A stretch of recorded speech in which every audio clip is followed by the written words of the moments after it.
తెల్లగా తెల్లారిందో ఎలా, వెలుతురే తెచ్చేసిందో ఇలా, పోసి నవ్వులతో మెరిసే పసిపాపల్లా.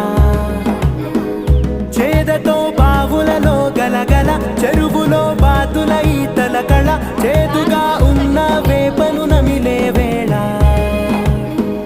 చుట్ట పొగ మంచుల్లో చుట్టాల పిలుపుల్లో మాటలే కలిపేస్తూ మనసారా మమతల్ని పండించి